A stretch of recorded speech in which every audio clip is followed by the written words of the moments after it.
Welcome on board, chosen one. Look who finally showed up. You felt it before you clicked play, didn't you? Not excitement, not curiosity, something older than both of those things. A low hum in the chest, a stillness that arrived without your permission, like the air in a room just before something enters it. You tried to explain it away. You told yourself it was tiredness, or the hour, or the strange mood that sometimes descends when the night gets too quiet. But that wasn't it. That feeling you are carrying right now, that is not restlessness.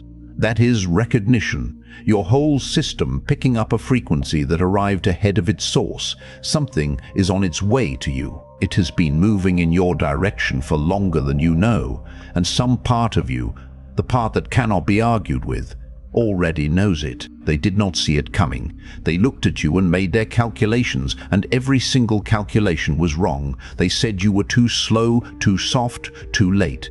They watched you go quiet and mistook your silence for surrender. They handed you a smaller version of your own life and waited for you to accept it with gratitude.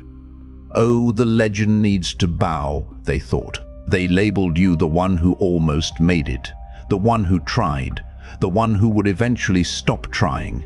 They built their certainty on your stillness, not understanding that stillness is not the absence of power. It is power holding its shape until the moment is right. They never understood that. They still do not. And then something shifted. Not loudly. It never is. There was no announcement, no fanfare, no dramatic reversal that announced itself to the room. The universe simply decided that the arrangement they had settled on was no longer acceptable. A quiet recalculation took place in the unseen, and what they assumed was finished, was reopened. What they assumed was sealed, was unsealed. The higher force that has been tracking your name, that has watched every silence you endured and every weight you carried without breaking, moved. A dispatch went out tonight, with your name on it. Not someone else's. Yours. Before we go any deeper into what that dispatch carries and why it travels the way it does, take 5 seconds right now and hit the like button and subscribe to this channel. That is not a routine ask. That is how you pay this message back into the universe. The mission that brought this transmission to you needs your signal in return. That is your entrance fee for this briefing. Do it now and then stay locked in. Now, back to the truth. What really happened is not what the surface of your situation looks like. There is a class of message that the universe does not send through the fast channels. Not because it cannot. Because what it carries is too precise, too personal, too weighted with consequence to arrive before the receiver is standing in the exact right place to receive it. This is one of those messages. It is being walked to you through the night on purpose. The approach is deliberate, the slowness is the protection, because what this dispatch carries does not just inform you, it restructures the ground beneath everything they thought they had settled, every assumption they made about where you would end up, every door they were certain had closed on you, every version of your story they had already decided was written. This message carries the correction, not a comfort, a correction. And there is a difference. Comfort adjusts how you feel about what is. A correction adjusts what is. You can feel it getting closer. That hum you woke up with, that pull you cannot locate a source for, that inexplicable sense that tonight is not like other nights. That is the approach. The messenger is still moving. The cargo has not arrived yet. But the frequency of it has already reached you, and the frequency of it has already reached you, and the frequency alone is enough to begin the rearrangement. Drop 777 in the comments right now. Not as superstition, as a signal to the universe that you are awake, that you are present, that you are not going to scroll past the night that was specifically arranged for you. 77. Leave it there and watch what it calls back to you. If you are truly one of the chosen ones, you will feel that pull to stay until the very last second of this video, because we are about to walk through the nature of what this dispatch carries, why messengers of this class travel on foot through the night rather than arriving all at once, what the approach feels like as it draws nearer, and what you are required to leave open inside yourself before this night is over. one inner door. Unlocked. We will tell you exactly which one. Stay until the end. We are about to begin. The intelligence they saw as weakness was the whole strategy. They couldn't measure what they couldn't access, so they decided it didn't exist. What they never understood about you is that your restraint was not accidental, it was architectural. While they were performing capability, announcing intentions and broadcasting every next move so the room would be impressed, you were doing something far more disciplined. You were learning the terrain. You were reading the board. You were allowing them to reveal themselves completely while you revealed almost nothing in return. That is not passivity. That is the highest form of operational intelligence available to a human being, and it is almost impossible to recognize from the outside because it looks, to the untrained eye, like someone who has simply run out of moves. Think of a blade wrapped in cloth, every edge intact, every point sharp and ready. The cloth does not diminish the blade. The cloth is what allows the blade to travel without being detected. You were not dulled by the years of silence and endurance. You were wrapped, protected in transit, conserved for the exact moment the cloth would come off and the room would understand, instantly and completely, what had been in their presence the entire time. Picture this: a skyscraper in the ground phase of construction, nothing visible above the street.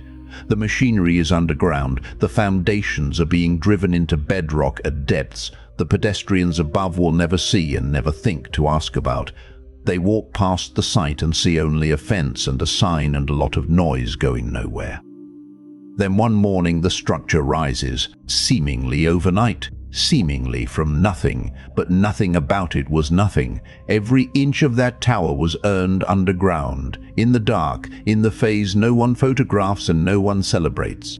That was your phase, and you did not break during it. That alone disqualified you from the category they had placed you in. You might wonder why the universe allowed them to underestimate you for so long without intervening.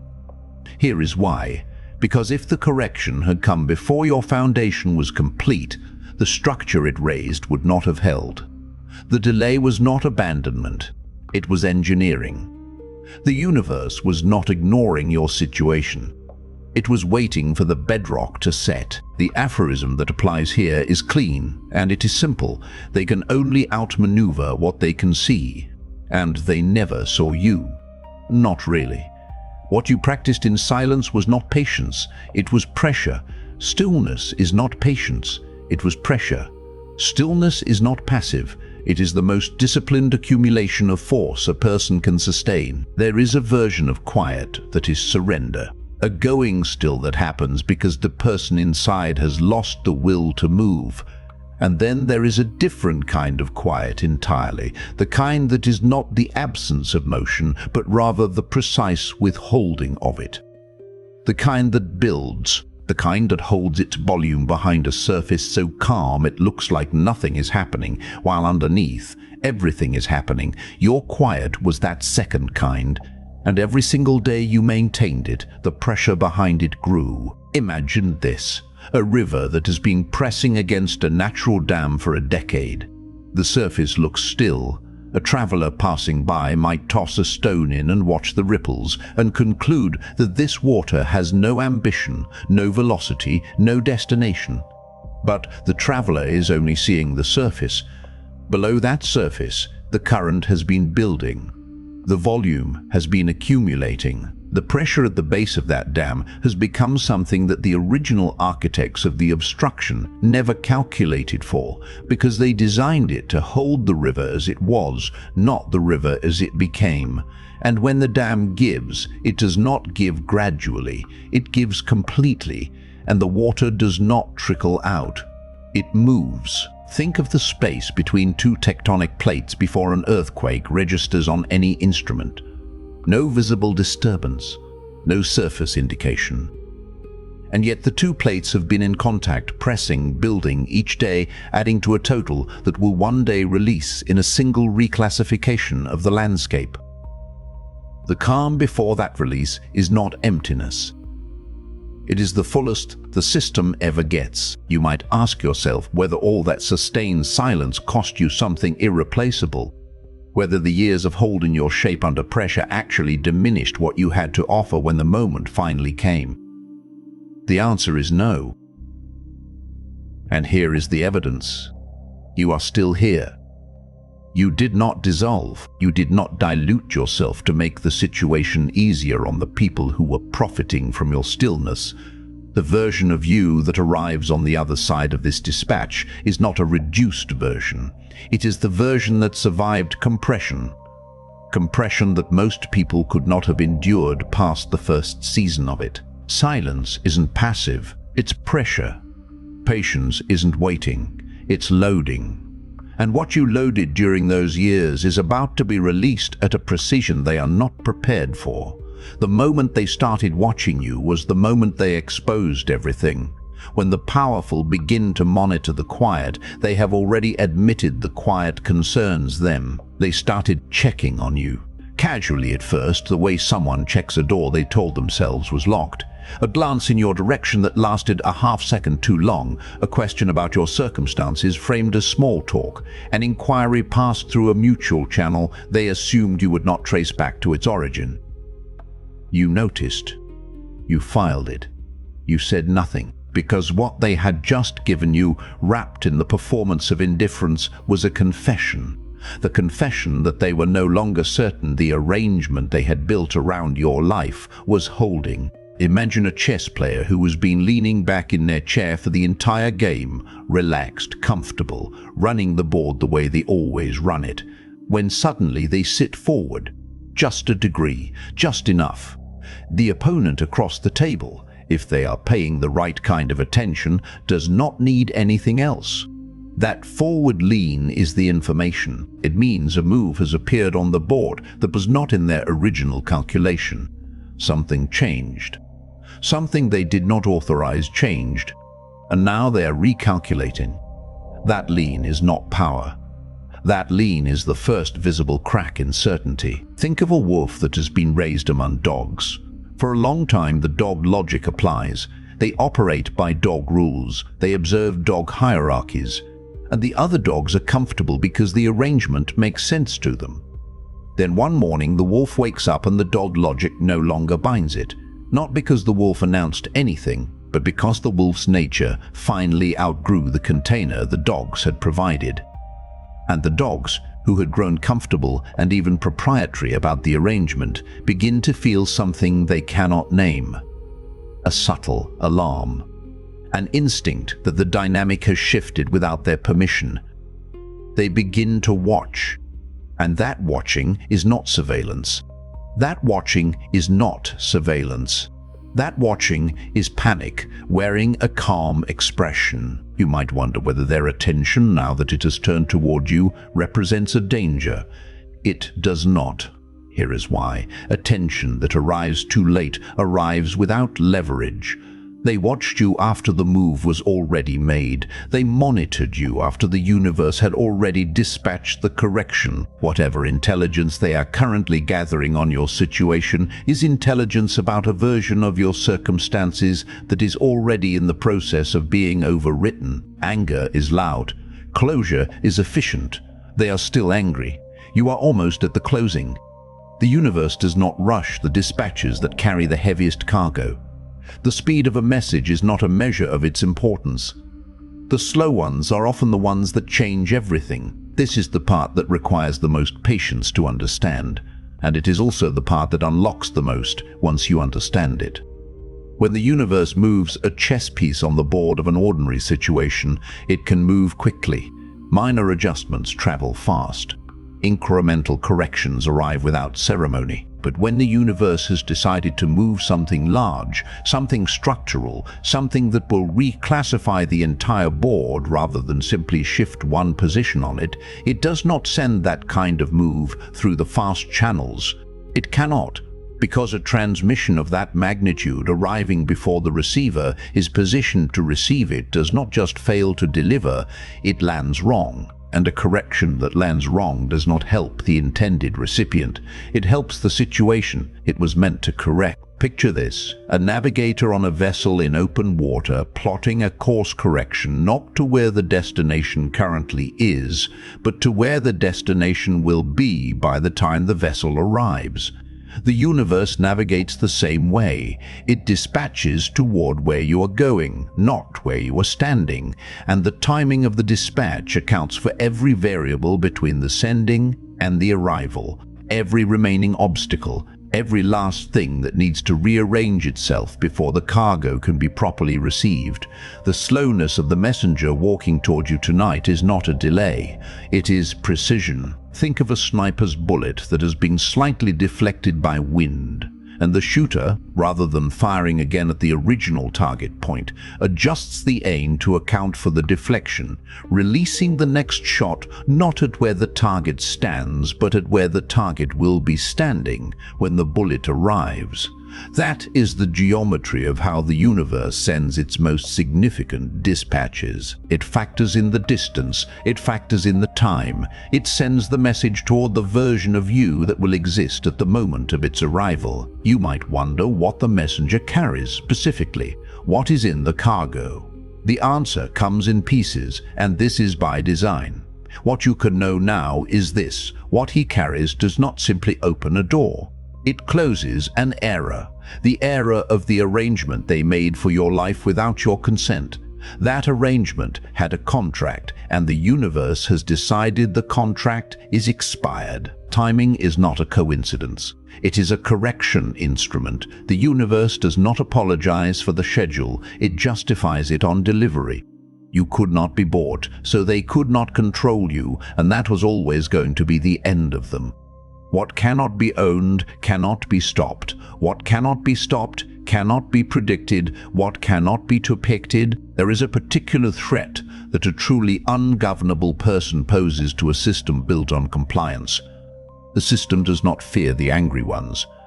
The angry ones are manageable. Anger has a pattern, and patterns can be anticipated and rerouted. What the system has no counter for is the person who simply will not submit. Not loudly, not defiantly, not with proclamations or confrontations, just quietly and completely and without exception, again and again, across every pressure campaign they ran against you, you did not fold. That is not stubbornness. That is something older and more fundamental.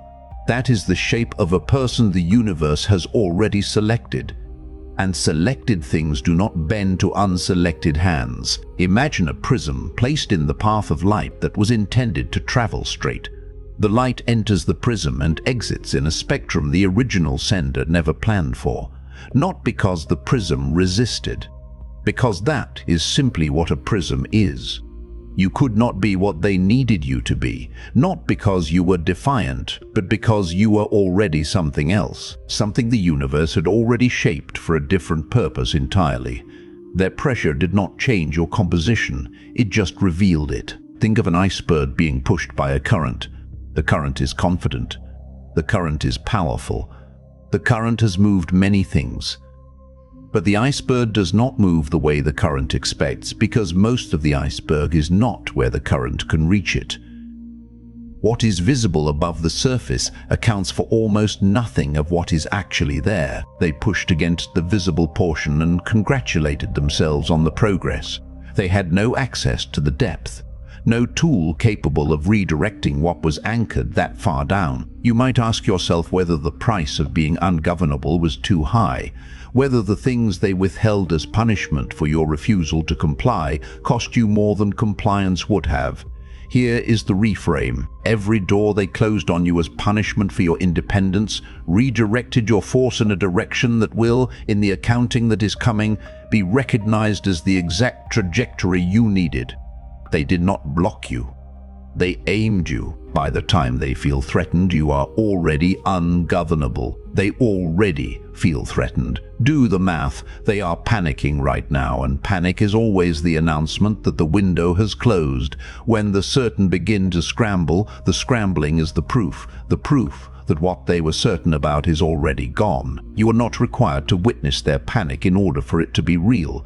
In fact, the most complete form of the reversal happens outside your field of vision, in rooms you were never invited into, in conversations that use your name in tones that were never used before.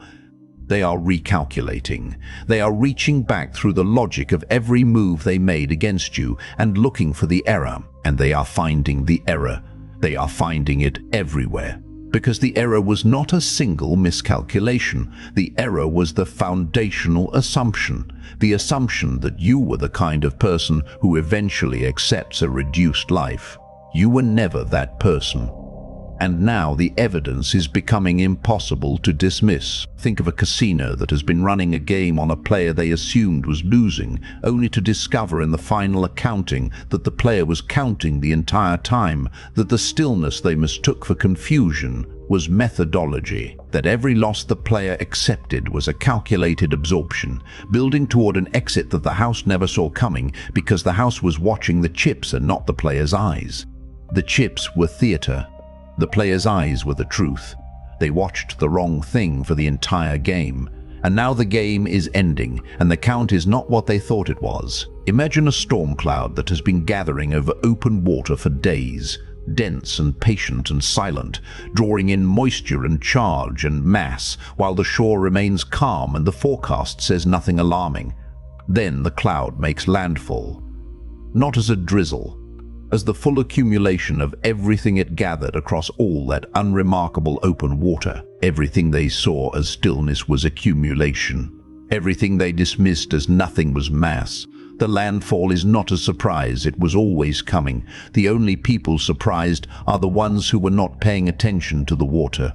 You might wonder whether they can course correct before the arrival. Whether they still have enough time to reposition, to apologize, to adjust their stance in a way that changes what is coming. The answer is clean. The dispatch has already left. The messenger is already walking. What he carries does not require their cooperation to be delivered. It does not negotiate with the arrangement they built. It supersedes it. Supersession is not a conversation. It is a reclassification. And reclassifications do not ask for consent. Too late is not a threat. It is a fact. And facts are the universe's preferred language. The door you need to leave open is the one they convinced you to lock. The coronation does not arrive at a closed door. What is sent to you must be able to reach you. This is the instruction, not a suggestion, not a piece of advice offered in case you feel like acting on it. An instruction, delivered with the same precision and authority as everything else the universe sends when it is serious about a recipient. Before tonight ends, before you close this transmission and return to the ordinary movements of your life, there is one thing required of you, one internal posture, one door. The door that you locked somewhere along the way because the cost of keeping it open became too high. The door behind which you kept the version of yourself that had not been diminished. The one that believed, before they got to work on you, that you were exactly as significant as you suspected. That door. The universe needs it open. Picture this, a river that has carved its path through stone across 1,000 years, arriving finally at the valley it was always flowing toward and finding the valley sealed. The water does not turn around. The water presses. But the pressure is yours to answer. Open the valley. Open what they convinced you to seal. Think of a blade being tempered in the forge. The process requires that the metal pass through the heat more than once, not because the first pass failed, but because each pass does something the previous pass could not do. You have been in the forge. You are not a damaged piece. You are a finished one. And a finished blade is not left in the forge. It is brought out, handled, recognized, and put to its actual use. The tempering is complete. The door that corresponds to that recognition, the recognition of your own finished state, is the door that needs to be open when the messenger arrives. You might wonder what happens if you do not open it. Here is the answer. The dispatch still delivers. The cargo still arrives. The universe does not retract corrections. But what is placed into a closed interior cannot be fully received. The door being open is not a condition of the sending, it is a condition of the receiving. The messenger will complete his walk regardless. What you do not want is to have the cargo placed at a door you left locked out of the habit of protecting yourself from disappointment. You are not being set up for another disappointment. You are being set up for the thing that makes every previous disappointment make sense. Leave the door open, not wide, not recklessly. Just unlocked. Just enough. The universe is precise. It does not need the whole door. It only needs the latch release. You are inevitable. You always were. Tonight you are simply being reminded of it by a source that does not make mistakes about these things. The messenger is close. What he carries has your name on it. Leave the door open. That is all. And now we close this. Not loudly. Not emotionally. Calmly, completely. You were never an exception. You were an outcome. Everything that was done to you, everything that was withheld from you, everything that was withheld from you, everything that was mistimed and miscalculated and aimed in the wrong direction, it was all part of a sequence that was always going to end here. At this night. At this door, at the latch being released by the one person in the arrangement who was never actually losing. But what the universe revealed to you tonight was only the first seal. Pinned beneath this video, there is a deeper path waiting for you. Not a book, not a course, not a document. It is a living blueprint that listens to you before it speaks. Before it opens, you will answer a few quiet questions that only a chosen one could answer truthfully. And what you receive on the other side is shaped, sealed, and breathing only for the soul you are right now. No two chosen ones receive the same path. Yours is already being prepared as you breathe. Tap the pinned comment. The universe is waiting on the other side. If this transmission met you where you are, drop a simple yes in the comments. And if someone in your life is carrying the same frequency you walked in with tonight, share this with them. The universe sent you to reach them. You already know who it is. If this hit where it was supposed to hit, lock it in.